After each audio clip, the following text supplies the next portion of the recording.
빌립보서 4장 10절로 13절 말씀까지 우리 한 목소리로 같이 읽겠습니다. 내가 주 안에서 크게 기뻐함은 너희가 나를 생각하던 것이 이제 다시 싹이 나니 너희가 또한 이를 위하여 생각은 하였으나 기회가 없었느니라. 내가 궁핍함으로 말하는 것이 아니니라. 어떠한 형편에든지 나는 자족하기를 배웠노니 나는 비천에 처할 줄도 알고 풍부에 처할 줄도 알아. 모든 일 곧 배부름과 배고픔과 풍부와 궁핍에도 처할 줄 아는 일체의 비결을 배웠노라. 내게 능력 주시는 자 안에서 내가 모든 것을 할 수 있느니라. 아멘. 초대교회는 어떤 기적이 발생하지 않는 한 불가능한 일들이 나타났습니다. 초대교회 성도들의 면면이 그렇게 뛰어난 사람들이 아니었습니다. 또한 교회라고 불려지기도 어려울 만큼 조직이나 이 모든 것에서도 도대체 그렇게 영향력을 미칠 만한 힘들은 아니었습니다.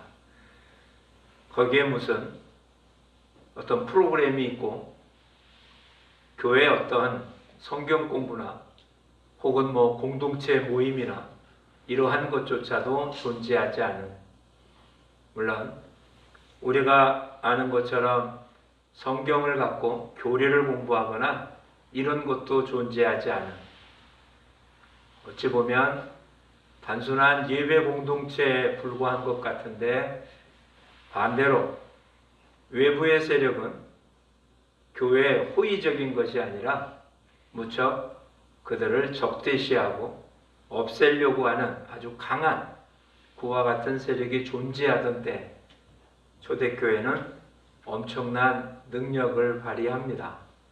도대체 무엇이 그렇게 할 수 있었을까요?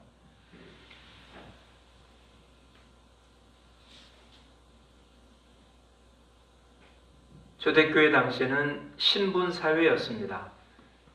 그래서 마음껏 움직일 수 있는 로마 시민권을 갖고 있는 사람들, 비록 로마의 통치를 받고 있어도 로마 시민권이 아니라도 각자의 모습에서 우리로 계산된다면 양반계층이라고 하는 자유인들이 존재했습니다. 그러나 그 수조보다 훨씬 더 많은 사람의 수가 신분이 낮은 계층의 사람들이었죠. 종이라고 불려지는. 이들은 사람 취급을 받은 게 아니라 일종의 기계입니다. 지금 기계가 하는 모든 일들이 그 당시에는 사람이 한 거죠. 그러니까 주인들은 그냥 아무것도 하는 일이 없었고 모든 일들은 노예들이 일하게 되는 겁니다. 그런데 교회 대부분의 사람들이 전부 다는 아니지만 거의 노예 계층의 사람들이었을 거라고 생각을 합니다. 그런 사람들이 모여있는 집단에서 얼마 뒤에 그 나라의 기독교가 국교가 되어질 수 있는 모습은 이건 기적 아니면 불가능한 모습이었을 겁니다. 도대체 그런 기적을 만들어낼 수 있는 모습은 뭐였을까? 분명한 것 하나는 그곳에 모여있던 초대교회에 있었던 성도들 한 사람 한 사람의 능력 갖고는 그 일을 감당할 수 없었던 것은 틀림없습니다. 또 하나는 그렇게 모여서 많은 사람들이 모였다고 세상을 바꿔놓을 수 있는 그런 힘을 가진 것도 아닐 것임에 틀림이 없습니다. 쉽게 생각하면 개미가 많이 모였다고 코끼리를 이기는 것은 아닙니다. 그렇죠? 비교가 안 되잖아요. 그러니까 약한 자가 수없이 많이 모였다고 나라를 뒤집어 놓을 수 있는 그런 모습은 아니었습니다. 도대체 무엇이 그렇게 했을까요? 무엇이 그들을 이렇게 힘있게 만들었겠습니까? 우리가 잘 아는 사도행전 1장 8절 말씀을 한번 살펴볼 수 있기를 바랍니다. 오직 성령이 너희에게 임하시면 너희가 권능을 받고 예루살렘과 온 유대와 사마리아와 땅끝까지 이르러 내 증인이 되리라 하시니라. 성령이 임하면 뭐 한다고요? 권능을 받고. 초대교회의 힘은 초대교회를 구성하고 있었던 사람들 한 사람 한 사람의 힘이 아니라 성령의 힘이었습니다. 그렇죠? 그리고는 숨어있고 있었던 이들이 오순절 성령의 임함으로 세상에 나가며 세상을 변화시키기 시작했음이 교회의 시작입니다. 그 성령님은 지금도 똑같이 역사하셔서 주님의 핏값으로 산 교회에 함께 하시며 그 능력을 허락하십니다. 그러니까 성령님이 능력인 거죠. 사람이 능력인 게 아니라 성령님이 능력인 것입니다. 오늘 제목에 참다운 능력이라고 표현했는데 도대체 참다운 능력의 원천은 무엇입니까? 우리가 갖고 있는 지적인 능력, 힘, 물질, 권세, 이것도 분명 우리가 살고 있는 곳에서는 크나큰 역할을 하게 될 것임에 틀림이 없습니다. 대형교회라고 불려지는 모습에 뭐 1년에 액수를 표현하지 않아도 정말 아주 많은 그렇게 헌금을 가지고 하나님의 일을 하고 있는 큰 교회들, 여기에는 수없이 많은 사람들이 있지만 그래도 그 중에 우리가 상상할 수 없을 만큼의 헌금을 하시는 분들이 있어서 그렇게 운영된다는 걸 아실 겁니다. 그러니까 뭐 작은 것들이 모인 것이 아니라 어찌 보면 엄청난 헌금을 하시는 분들이 있어서 그렇다면 그게 힘일까요? 어느 정도 분명 없는 것보다는 훨씬 낫겠죠. 배운 사람이 배우지 않은 사람보다, 많은 재능이 있는 사람이 재능이 없는 사람보다, 세상적인 권력이 있는 사람이 없는 사람들보다 훨씬 더 많은 일을 할 수 있을지는 모릅니다. 근데 초대교회는 일단 그런 게 하나도 없었다는 게 분명합니다. 세상적인 지식이요, 세상적인 권세도 갖고 있는 어떤 것도, 그런데 놀라운 힘을 발휘했습니다. 이것이 하나님이 하시는 일입니다. 거기에 비해서 지금은 정말 지금 있는 우리들이 2000년 전으로 돌아가서 초대교회에 있는 사람들 하나 갖다 한다면 우리 다 천재일 겁니다. 그렇죠? 그래서 우리 아무리 못 배운 사람이라 할지라도 2000년 전으로 돌아가서 어느 마가의 다락방에 우리가 예배를 드리고 있다면 거기에 모였던 어떤 사람들보다 우리가 가장 똑똑한 사람이고 가장 많은 걸 가진 사람이고 가장 힘 있는 사람일 것입니다.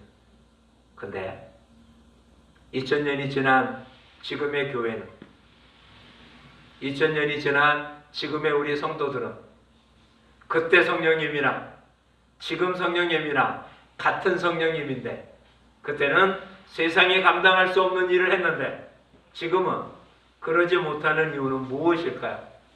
성령님이 2000년이 지나면서 힘이 조금씩 상실됐을까요? 그럴 수는 없죠. 2000년 전 하나님이나 지금의 하나님이나 앞으로도 언제든 하나님은 동일하신 분임에 틀림이 없습니다. 변함이 없으신 분임도 틀림없습니다. 오랜 세월이 지났기 때문에 힘이 쇠약해지거나 그러지 않았음이 틀림없습니다.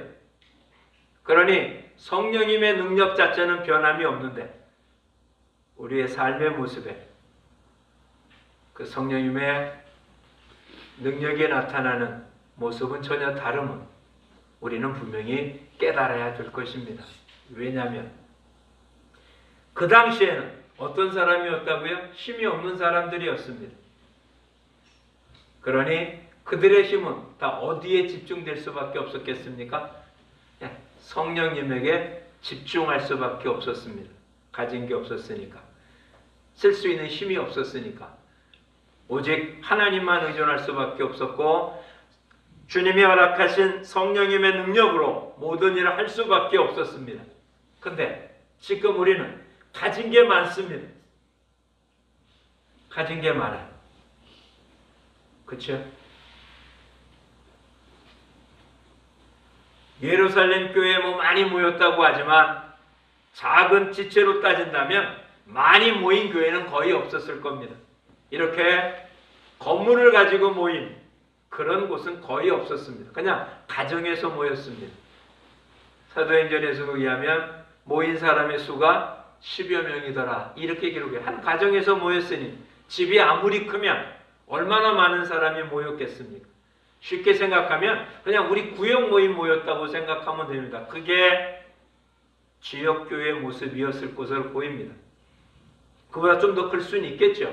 옛날에 집이 지금보다 훨씬 대가족 제도였으니까 좀 그래봐야 그 정도일 겁니다. 그런데 거기는 엄청난 파워가 있었는데 지금 우리는 가진 건 많은데 힘은 없습니다. 왜요? 우리는 참다운 능력인 성령형을 의존하는 게 아니라 우리가 가진 것을 그걸로 일을 하려고 하기 때문입니다. 왜 일 못합니까? 사람이 없어서, 물질이 없어서, 능력이 없어서.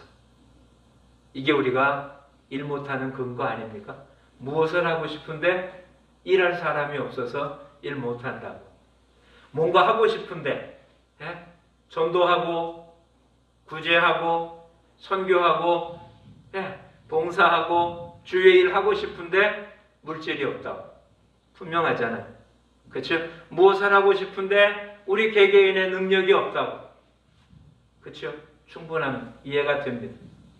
근데 과연 그런 것이 없어서 일을 못할까요? 다시 표현해 보자고요. 초대교회는 그런 게 있었습니까? 초대교회는 우리보다 더 없었는데 일을 했습니다. 왜요? 그들은 아예 물질로 일하지 않았으니까. 그들은 아예 사람의 숫자로 일하지 않았으니까. 그들은 아예 사람이 어떤 능력이 있느냐, 어떤 권세가 있느냐, 어떤 힘이 있느냐는 아예 생각도 안 했으니까. 그렇죠? 그렇다면 우리 다시 한번 살펴보죠. 우리도 어떻게 할 수 있다고요? 할 수 있습니다. 왜요? 내가 가진 게 있기 때문이 아니라 우리에게 누가 있기 때문에? 성령님이 계시기 때문에. 그 성령님이 능력이시기 때문에. 사도행전 1장 8절을 다시 한번 살펴보시죠. 성령이 임하시면 너희에게 권능이. 그렇죠? 성령이 임하시면 너희가 권능을 받고. 이건 지금 아직 이 땅에 성령님이 공식적으로 임하기 전이니까 이렇게 표현을 했습니다. 우리에게는 시작부터 뭘로 시작을 했습니까? 성령이 아니고서는 주라 시인할 자 없다. 또한 우리 보고 성령이 거하는 전이다 라고 말씀하셨잖아요. 아예 우리는 시작을 뭐로 시작했습니까? 성령님과 함께 시작한 게 그리스도인입니다. 나는 그리스도인이다 라는 표현은 내 안에 누가 있다는 얘기입니까? 성령님이 계시다는 얘기잖아요. 근데 그 성령님은 어떤 분이라고요? 파워라니까요. 능력이라니까요. 물론 이렇게 얘기하면 교리적으로 이단이라고 할 겁니다. 성령님은 하나님이십니다. 근데 그 하나님 우리한테서 뭐가 된다고요? 힘이라고. 시편의 기자는 말하잖아요. 여호와는 나의 힘이요. 그렇죠? 여호와는 나의 힘이요. 성령님이 내 안에 계시니까 우리는 뭘 갖고 있다고요? 파워를, 능력을 갖고 있는 것입니다. 그런데 우리는 이것을 사용하지 않는 거죠. 여러 번 표현했지만 우리는 그 성령님을 통해서 성령님과 함께 일하며 성령님의 능력을 사용하기 원하는 게 아니라 성령님께 구합니다. 뭐를? 힘될 수 있는 돈을 달라고. 힘될 수 있는 사람을 달라고. 힘이 될 수 있는 그런 권세를 달라고. 다시 얘기하면 뭐 갖고 일하겠다는 겁니까? 물질로 일하겠다는 거잖아요. 사람으로 일하겠다는 거잖아요. 권세로 일하겠다는 거잖아요. 그렇다면 일이 다 끝난다면 누구한테 영광을 돌리겠습니까? 그걸 사용한 물질, 힘, 권세? 그러니 하나님은 그렇게 사용하는 자에게는 능력을 허락하지 않으신 거잖아요. 우리 모두 올 한해 우리의 모습을 다시 한번 돌아보며 이미 우리 안에 있는 정말 이 땅에 감당할 수 없는 하나님이신 성령님이 우리 안에 있는데 왜 질이 멸멸하게 살 이유가 없잖아요. 그렇죠? 우리가 오늘 본 본문의 13절 뭐라고요? 내게 능력 주시는 자 안에서, 내게 능력 주시는 자 안에서 누굽니까? 말 그대로 하면 그리스도입니다. 근데 우리와 함께 하시는 분은 누굽니까? 성령이 우리가 떠나지 않고 임재하고 계신 분은 성령님이잖아요. 그분이 어떤 분이라고요? 내게 능력 주시는 분이라고 그러죠.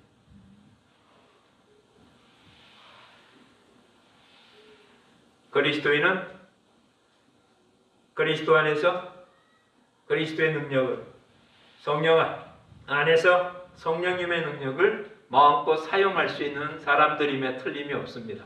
그런데 왜 사용을 못할까요? 어떻게 표현하면 좋을까 생각해 봤더니 이런 비유가 가장 적절하겠더라고요. 하나님 저와 여러분에게 하늘나라에 지난번에 한번 말씀드렸는데 신용카드를 주었습니다.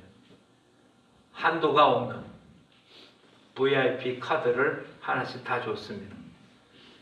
이 카드를 사용하려면 그렇죠? 뭐 한 가지가 써야 돼요. 뭘 알아야 되겠습니까? 비밀번호를 알아야 되겠죠? 비밀번호 모르면 사용이 불가능이잖아요.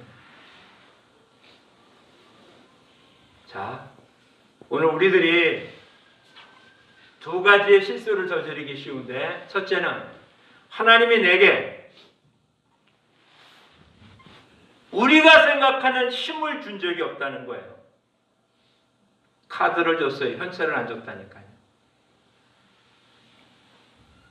우리가 생각하는 힘, 지식, 물질, 뭐 어떤 이런 것들은 준 적이 없어서 하나님한테 내가 갖고 있는 걸 사용할 수 있게 해달라고 기도는 하지만 하나님께 의존하지 않습니다. 즉 그 카드를 사용할 생각을 안 하는 거예요. 기도하는 우리들은 또 하나 이제 이곳에 상고로 올라가서 나한테 그런 게 있는 건 압니다. 근데 문제는 뭐라고요? 그걸 사용하는 비밀번호를 몰라요. 그러니 갖고만 있지 가져가도 사용이 안 됩니다. 그렇죠? 도대체 그러면 우리한테 허락한 성령님의 능력을 사용할 수 있는 그 카드를 쓸 수 있는 비밀번호는 뭘까요? 아주 단순한 거예요. 성경적인 용어로 따지면 믿음이고요.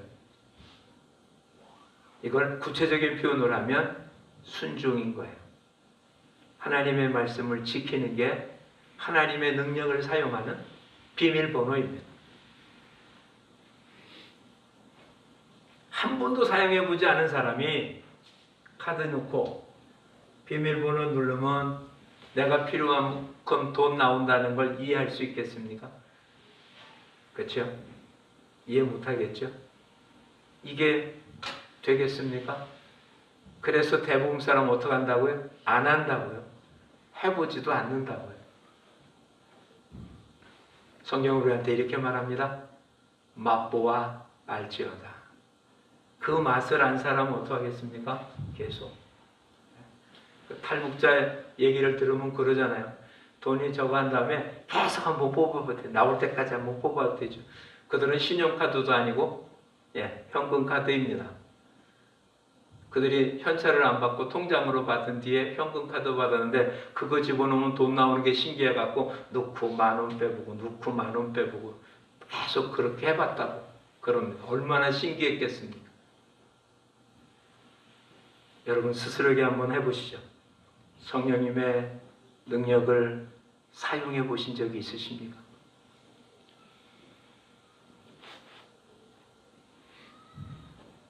그냥 우리가 일상적으로 하는 신앙생활 속에 나타나는 모습이 아니라 성경에 나타난 그런 표현들, 다른 사람은 어떻게 생각할지 몰라도 성령님이 저와 여러분 안에서 놀랍게 하나님의 일을 했다는 사실을 경험해 보신 적이 있으십니까? 그런 경험이 없다면 우린 도대체 하나님이 말씀하신 것을 못 느꼈을 겁니다. 간증한 사람들 이야기 들으면 좀 황당한 모습도 있죠. 옛날 아주 오래전에 청소년들 남북 축구 시합을 한 적이 있었습니다. 무슨 청소년제회 때 신앙계에 나온 모습에 보면 골키퍼였던 친구가 페널티킥을 마지막 페널티킥을 하는데 무조건 오른쪽으로 뛰라는 것을 뛰었더니 막았다라고 얘기합니다. 어떻게 보면 황당한 거잖아요. 본인이 오른쪽으로 뛰라고 뛰었더니 공을 막아서 그때 이겼던 그와 같은 것을 신앙계에 간증한 모습이 기억에 납니다. 딴 사람이 볼 때는 그냥 골키퍼가 잘한 거고 운이 좋은 건데 본인은 어떻습니까? 그게 기도의 결과였던 거예요. 성령님의 역사였던 거예요. 그게 하나님의 파워였던 거예요. 그걸 경험한 사람의 삶의 모습은 어떻겠습니까? 저와 여러분, 새로운 능력을 구하는 게 아니고요. 내 힘을 빼고 우리 안에 거하신 성령님이 지금 저와 여러분을 사용하기를 원하십니다. 여러분의 가정을 천국을 만들기를 원하십니다. 주 예수를 믿어라. 그리하면 너와 내 가정에 구원이 있으리라고. 믿으면 되는 거냐고. 그냥 저절로 되냐고. 믿는 사람 안에 계시는 성령님이 그 가정을 복음화시키도록 믿는 사람의 삶을 통하여 그 몸을 사용하기를 원하시고 계시는 거잖아요. 근데 짜증냅니다. 화냅니다. 믿지 않는 사람이 볼 때는 하나님이 없습니다. 도대체 기복이 심해갖고 어떤 하나님인지 도대체 이해할 수가 없습니다. 좋을 때와 나쁠 때 차이가 너무 커서 하나님이 사랑인지 뭔지 확인이 안 됩니다. 다시 얘기하면 성령의 능력으로 안 산다는 거죠. 우리 모두가 그래 왔습니다. 육신으로 살아왔습니다. 참다운 능력은 이미 우리 안에 거하시는 성령님이 우리 삶을 사용하도록 우리 자신을 내어드리면 되는 것입니다. 그렇죠? 분명 주님 뭐라고 말씀하십니까? 부자가 천국 가기는 뭐보다 어렵다고요? 낙타가 바늘기 들어가는 것보다 어렵다. 이게 어려운 겁니까? 불가능한 거지. 그래서 제자가 묻습니다. 그러면 누가 구원 얻습니까? 그랬더니 뭐라고 예수님 답하십니까? 사람으로는 할 수 없으나 하나님은 다 하실 수 있다. 이 얘기를 좀 더 구원이라는 개념 말고 좀 더 좁혀보시죠. 사람은 할 수 없으나 어떻게 한다고요? 하나님은 다 하실 수 있는 그 하나님이 어디 계십니까? 누구십니까? 저와 여러분 안에 거하는 성령님이십니다.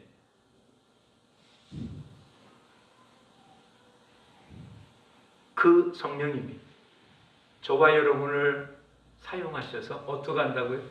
풍부에 처할지도 알고 빈곤에 처할지도 알고 부유하게도 하고 가난한 이 모든 것에서 일체의 비결을 배운 어떤 것에서도 흔들리지 않는 모습으로 살아갈 수 있는 힘을 준다고 분명히 약속하십니다.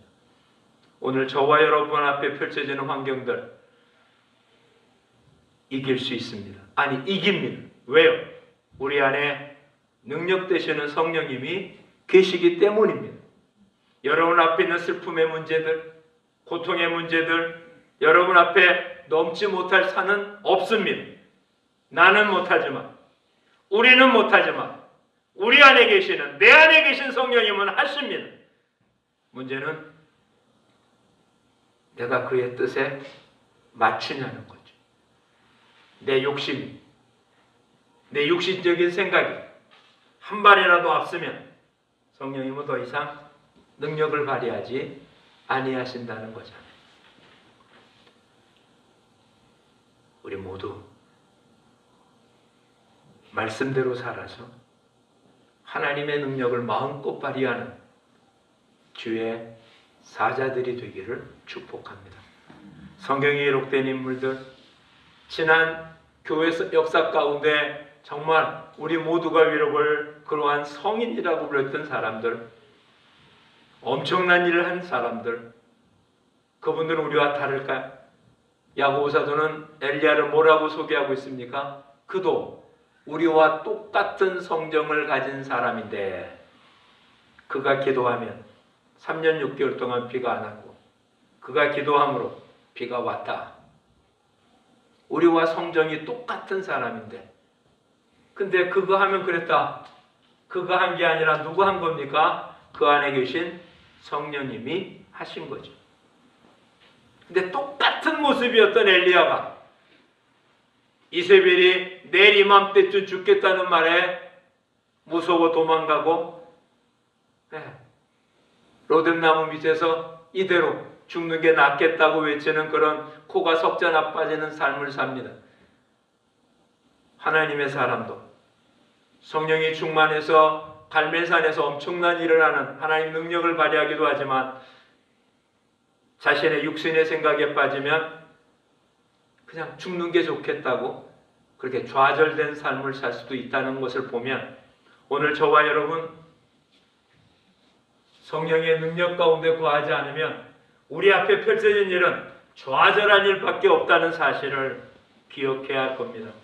믿기 때문에 신앙생활 했기 때문에 좌절할 일이 없냐? 그러지 않습니다. 오히려 사단의 공격은 믿는 사람들이기 때문에 더 많이 받는 거잖아요. 적이니까. 그러니 이것을 이길 수 있는 것, 성령님의 능력을 누리고 사는 것 이외에 다른 방법이 없음을 기억하십시오. 다시 한번 사도행전 1장 8절을 생각해 보십시오. 성령이 임하면 뭐 한다고요? 권능을 받고. 성령이 임하면 뭐가 있다고요? 권능이 있는 거예요. 그럼 우리는 이렇게 하고 싶은 거예요. 계속 이렇게 들어왔어요. 그러니 맨 먼저 해야 될 게 뭐 같습니까? 성령을 받아야 될 거예요. 성령이 임하면 권능을 받으니까 권능을 받으려면 어떻게 된다고요? 성령이 임해야 되잖아요. 그래서 성령이 오시라고 외치는 과거 부흥회 딱 그랬잖아요. 성령 대망. 그쵸? 부흥회가 다 그런 거였잖아요. 우리의 바람, 열심 다 좋은데 신학적으로는 틀린 말이잖아요. 성령님 다시 오십니까? 아니요. 이미 우리 안에 계신 거잖아요. 성령이 우리 안에 계시면 우린 이미 뭐가 있다고요? 권능이 있는 거잖아요. 이 권능이 어느 정도의 권능일까요? 마태복음 28장 18, 19절 말씀에 의하면 주님 뭐라고요? 하늘과 땅의 모든 권세를 가졌는데 내가 너와 영원히 함께 하겠다고 약속합니다. 즉 성령님이 말한 권능은 어느 정도 권능이라고요? 하늘과 땅의 모든 권세라고 되어 있습니다. 이 권세보다 더 큰 게 있을까요? 하늘과 땅의 권세보다 더 큰 거 없잖아요. 질병이 무서운 게 아니라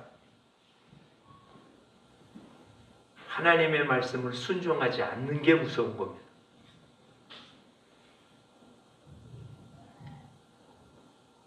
이런 생활이 오래돼서 경제적으로 문제가 생기는 것, 그게 무서운 게 아니라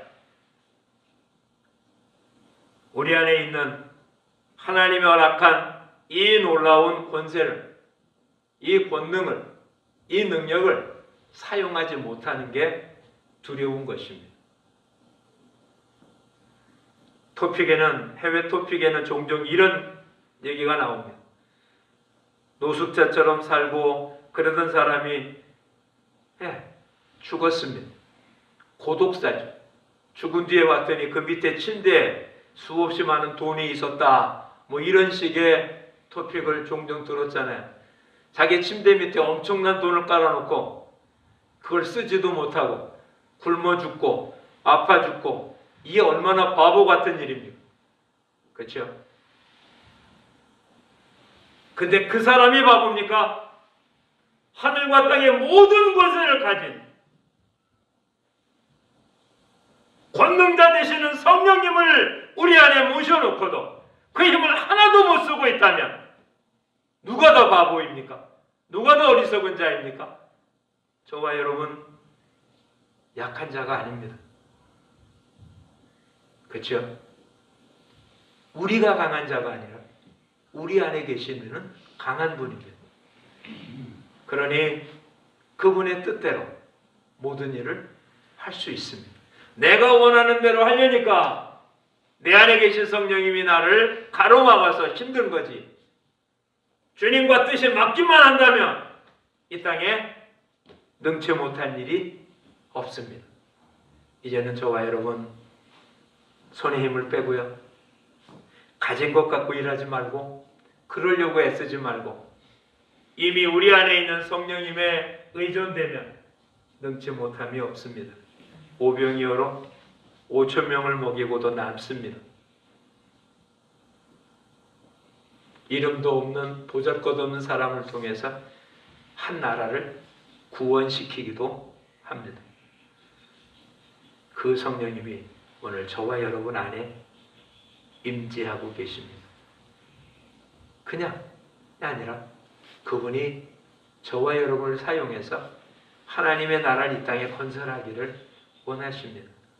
그 성령님이 저와 여러분 안에서 저와 여러분을 통해서 하나님의 영광을 돌리려고 그렇게 쓰임받는 일꾼으로 사용하시기를 원하고 계십니다.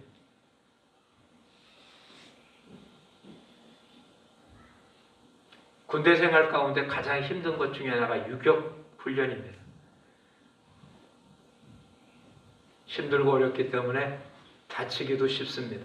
그래서 유격 훈련 자체는 어떻게 보면 뭐 재미난 것일 수도 있습니다. 외줄타기, 줄 타고 내리기 뭐 등등.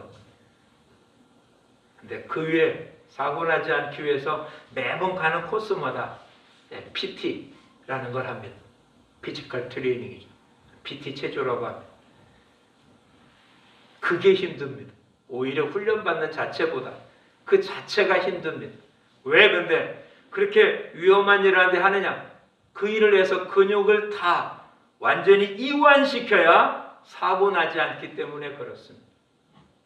내가 뭔가 힘을 주고 내 근육에 힘을 바짝 주면 사고 나기 때문에 그런 걸 풀기 위해서 그런 PT를 통해서 육신의 모든 걸 쭉 풀어놔야 사고가 나지 않습니다. 성령님이 우리 안에 있으면 우리의 힘을 다 빼기 전에는 성령님이 우리 안에서 활동을 안 하십니다. 순종, 겸손, 온유, 이게 바로 우리 힘을 빼는 훈련입니다. 내 힘을 빼는, 내 영광을 드러내려고 하고 내 이름을 높이려고 하고 내가 한 일을 칭찬 들으려고 하고 이런 힘을 다 빼면 성령님은 저와 여러분을 통해서 능치 못할 일이 없는 엄청난 일들을 오늘도 우리의 삶 속에 펼쳐 보이실 겁니다. 여러분의 가정에 천국의 웃음을 웃는 기쁨이 일어날 겁니다. 여러분의 손으로 하고 있는 모든 일 속에 하나님의 권능이 나타나서 기적을 바라볼 수 있을 겁니다. 여러분이 만나는 사람들마다 놀랍게 변화됨을 발견할 수 있을 겁니다. 우리는 할 수 있습니다. 저와 여러분에 계신 성령님이 저와 여러분을 통해서 하나님의 나라를 이 땅에 확장하기를 원하고 계십니다. 내게 능력 주시는 자 안에서 내가 모든 것을 할 수 있습니다. 우리 자신을 낮추면 낮출수록 성령님은 우리를 더욱더 높이실 겁니다. 나를 더욱더 비우면 비울수록 성령님은 저와 여러분을 더 강하게 하고 더 크게 쓰고 더 놀랍게 일하실 것임에 틀림이 없습니다. 그러니 우리는 우리 앞에 문제가 생길 때마다 이렇게 외칩시다. 따라하기 원합니다. 나는 못하나 내 안에 계신 주님이 하십니다. 기도하겠습니다. 주님, 2000년 전 주께서 이 땅에 교회를 세우실 때 정말 보잘것없는 사람들이 모였고 어떠한 교육도 지금으로 생각하는 조직도 어떤 세미나도 어떠한 놀라운 지도자들도 주님 보이지 않았으나 정말 3,000명 5,000명씩 교회는 부흥되고 땅끝까지 복음이 증거되고 200~300년 뒤에는 그들을 핍박했던 나라가 오히려 기독교를 국교로 세우는 엄청난 일을 일으켰다면 저들의 힘이 아님을 분명히 봅니다. 2000년이 지난 지금 우리는 그때보다 더 많은 힘을 갖고 있습니다. 더 많은 사람이 있습니다. 더 많은 물질이 있습니다. 근데 일은 못합니다.